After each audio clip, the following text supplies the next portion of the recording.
If I learned one lesson from my time with the CIA, it is this. Everybody believes they're the good guy.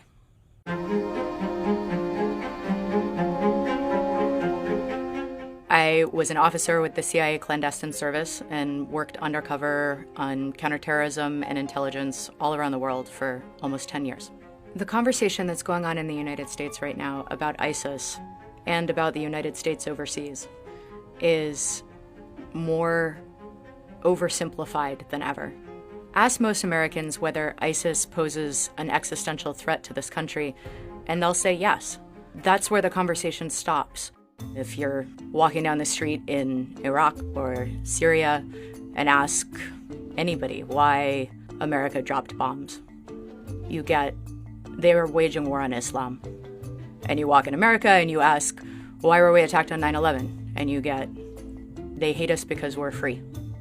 Those are stories manufactured by a really small number of people on both sides who amass a great deal of power and wealth by convincing the rest of us to keep killing each other.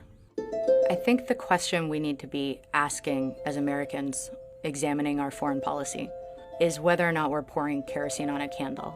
The only real way to disarm your enemy is to listen to them.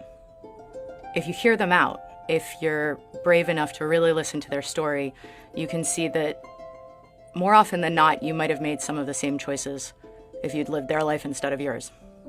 An al-Qaeda fighter made a point once during a debriefing. He said all these movies that America makes, like Independence Day and Hunger Games and Star Wars, they're all about a small, scrappy band of rebels who will do anything in their power with the limited resources available to them to expel an outside, technologically advanced invader. And what you don't realize, he said, is that to us, to the rest of the world, you are the Empire, and we are Luke and Han. You are the aliens, and we are Will Smith. But the truth is, when you talk to the people who are really fighting on the ground, on both sides, and ask them why they're there, they answer with hopes for their children, specific policies that they think are cruel or unfair. And while it may be easier to dismiss your enemy as evil, hearing them out on policy concerns is actually an amazing thing, because as long as your enemy is a subhuman psychopath that's going to attack you no matter what you do, this never ends. But if your enemy is a policy, however complicated, that we can work with.